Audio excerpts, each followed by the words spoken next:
Light FM. The heat is on. The heat is going to be on for Friday and Saturday. We might get up to 87 degrees on Friday.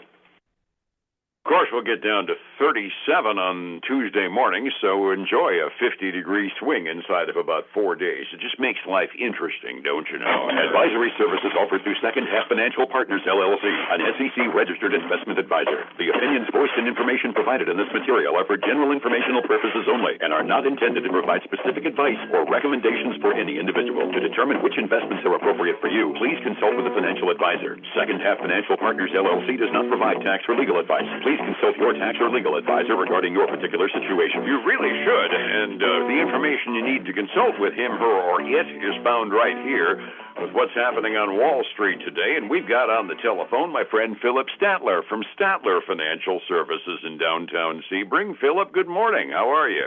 Good morning, Dave. Doing well today. It's halfway through the week, and I'm just hoping that maybe we can put together a string of up days, because we've had 2 weeks now of negativity, and when it comes to the market, ending up down for the week. It'd be nice for this short week to kind of bounce back up a little bit. It sure would, and the markets just cannot seem to figure out what to do. We ended up in the green yesterday, but boy, oh boy, was it, and it was a motion sickness inducing day. After a 400-point top-to-bottom swing during the day, the Dow ended up about 32 points. I mean, it's a sustainable gain. It's the kind of thing you'd like to see every day. Standard & Poor's swung up and down massively as well yesterday, ended up 7, and the NASDAQ pulled out a win, too, which is even rarer than the other 2 indexes. It was up a little under 32 points, but again, we had like a 300-point swing across the day. We just got bad news, then we turned around and get some good news that excited us, and I don't think investors have any idea whatsoever which direction they're going right now. Do you? You know, I think they're just reacting to the news that comes across the wire, and depending upon what company that news is about, or what sector that news is about, kind of determines what happens to the market. Pretty much up. The thing that killed us in the morning, I suspect, and again, trying to figure out exactly what goes through people's minds is awful hard, but ADP has gone to giving weekly updates on the employment picture, and yesterday's weekly update from ADP, the term said, negative sentiment has had an unprecedented 6-month run of weakness. That's not exactly something an investor wants if he's investing in a labor-intensive business, is he? It is not. Yeah, that's definitely going to put some strain on the business for sure. Absolutely. And then about halfway through the day, we started getting all kinds of leaks out of Apple, the nation's biggest company on balance, although NVIDIA has sometimes gotten bigger than it. Apple is saying that some point over the next week or so, we're going to get the newest release of the cheap iPhone. That's the SE models that basically do everything the current model can do, except with a minimal camera on the back of the thing, which is how they end up making it for cheap. That, and there's rumors of a couple of new MacBooks coming out, and they started teasing a little bit about wearable tech and expanding on their artificial intelligence strategy at Apple, to which the tech geeks are saying, "Oh, you're going to actually have one now."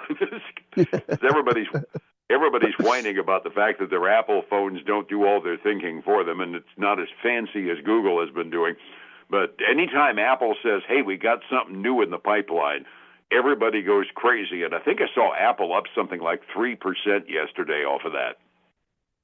Well, that's good, because they need a little bounce, because they've had their ups and downs over the last 6 months or so. Yeah, they're one of the tech stocks that they're half hardware and half software. But when the software bust, or whatever you want to call it, hit, Apple, Microsoft, a lot of the companies that are hybrid hardware and software companies really kind of took it on the chin. So Apple kind of needed a boost, but the rumor mill was going crazy yesterday. And it looks to me, given the size of the swing and the steepness of the curve on NASDAQ, given the price-weighted nature on that, that looked like the afternoon rally that ended up pushing us in the green came as much as anything out of Apple. Look ahead to today. 2 p.m. is probably going to be the big number because it'll be the first time that we actually get minutes from the new configured Federal Open Market Committee, and we get the minutes from their January meeting. I've always been disappointed in the minutes. They don't say that, Fed board member XYZ said this. It just says a few members were opposed or in a favor and whatnot. But it's a new configuration of the board starting this year. It'll be the first time for us to figure out exactly what the conversations might have sounded like.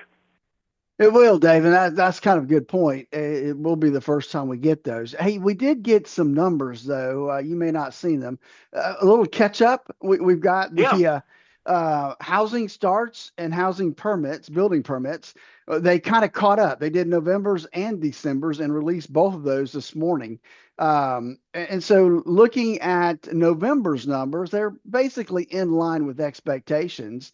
December's numbers, though, were substantially better than expected.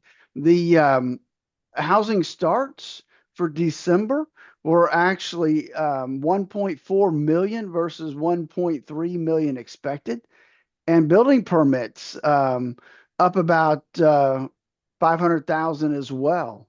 So that was some good news on the real estate side. That's all good news. We're supposed to be getting durable goods this morning, and I haven't seen that come out. We did. It was it was expected to decline by 0.2%. It declined by 1.4, which I guess is good news, better news than what was expected. But it sure is off November's numbers, where it went up by 5.4%. And I can't help but wonder whether or not you kind of got to take a smooth average across months on that. I mean, 5.3% in a month is almost boom time increase, so you almost expect it to be a little bit of a disappointment the next month, wouldn't you? I would think so. Yeah, you're right, because there's going to be ebb and flows, right? They're not going to, order like that every single month. They're going to have, where they order big one month, and that's going to last them a month or two, and then they come back in with another big order. So, yeah, you're right. Although December, I would have expected to be probably a better month than November on balance normally, just on the grounds of companies ordering capital expenditure goods, planning on the order of coming in for the next year and paying for it after the 1st of January. I know when I worked in a publicly traded company, that's the way we always stacked that deck.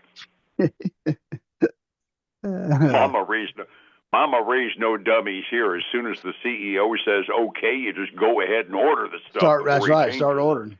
Yeah, exactly. Don't let him change his mind. Order it fast before he changes his mind. Earnings season continues, and we got some tidbits as much as anything started out. You were mentioning before I had to throw us on the air that Warren Buffett and the New York Times end up in the same sentence. What the Sam Hill?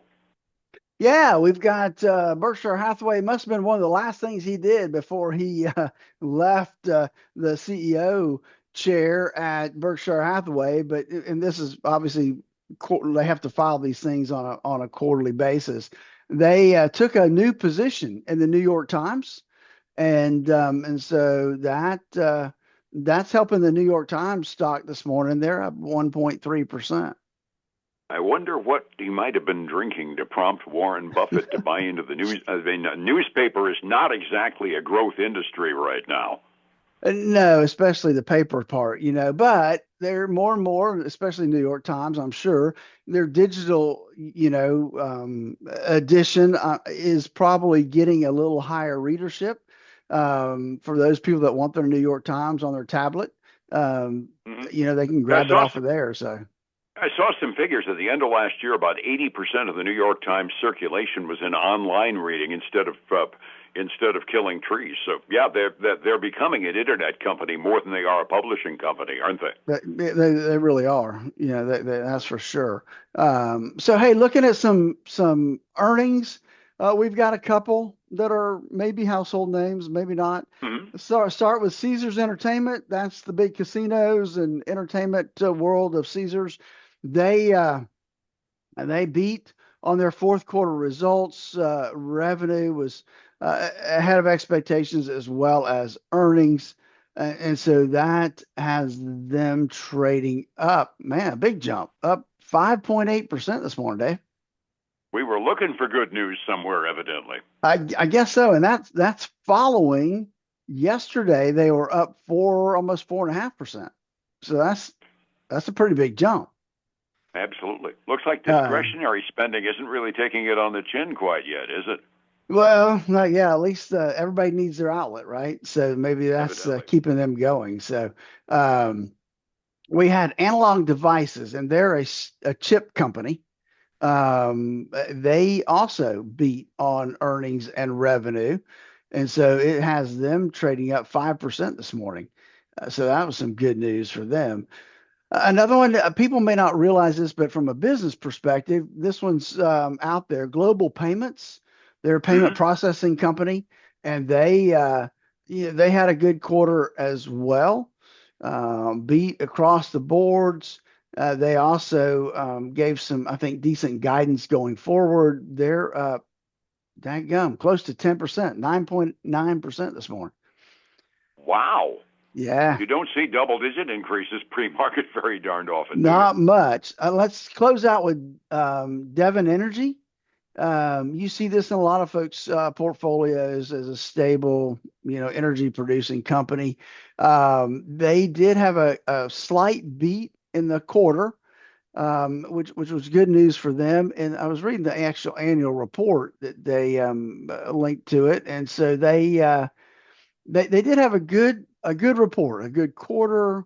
Average increase in their production was up. They actually announced a merger with Katera Energy. So that's going to help them in the shale operating industry as well. However, they did say that they are going to see about a 1% decline in production for this quarter. Not sure what's going to cause that, but that has them trading at about, well, they're up almost 1% this morning. All right. Resetting the table, it was a modest up day for all the major indexes yesterday. The kind of thing that if it was a regular weekly occurrence, we'd say, oh, good, because you can handle a 32-point increase in the Dow each day and not expect things to go crazy on you. 45 minutes before we open this morning, what are we looking at? Dave, we have given back all of the excitement that hit the market somewhere about 20 minutes ago. And we're still Geez. in the green. Don't get me, we're still in the green, but just not near by the amount we were. The Dow right now is up like $45. S&P 500 is up 15. The Nasdaq's up almost 60. So that puts the S&P and the Nasdaq 100 up a little over 0.2%. On the other side, we've got silver making a big comeback up almost 4% this morning, $76.40 an ounce. Gold is up 1.33%. Still not back to 5,000 though, 4,972. And then crude oil, man, up 2.3%, $63.74 a barrel. And I saw gas today, Dave, over $3 a gallon again. The oil markets are so dang nervous with us having two carrier groups hanging around off the coast of Iran. The news came out this morning. I would expect to see some downsides that Iran has agreed in principle to a few changes in their nuclear policy. We'll find out what that means, but that might settle down the oil markets a little bit because that seems to be the proximate cause of the volatility in oil lately. Looking across the pond, the Asian Rim market is kind of weird this week because the mainland Chinese markets are all closed. Everybody else, for the most part, is up fractionally at the 6 a.m. close in the Asian Rim. Europe, on the other hand, is generally 100% optimistic. I don't see any red anywhere on the European scene. Average European index up by about 0.8% halfway through their trading day. Getting my retirement in line takes an expert pair of eyes. That means I need some help from you. How do I find you to turn my dreams into plans, Philip? Dave, I'd love to spend 30 minutes on the phone with folks to make sure that they've got everything lined up and ready for that retirement they always dreamed of. To do that, just give us a call at 863-382-0037. Talk to Lisa and she'll get you on the schedule. And then catch us for the Statler Financial Radio Show this weekend, 6 a.m. and noon on Saturday, 10 a.m. Sunday morning on Highlands News Talk, 7:30 a.m., 95.3 FM. And newstalk730am.com, where we stream everything we do over there as well. I'll see you in the morning, my friend. Be well. All right. Have a great day. Thank you. It's 105.7 Light FM and Statler Financial Services. Philip Statler.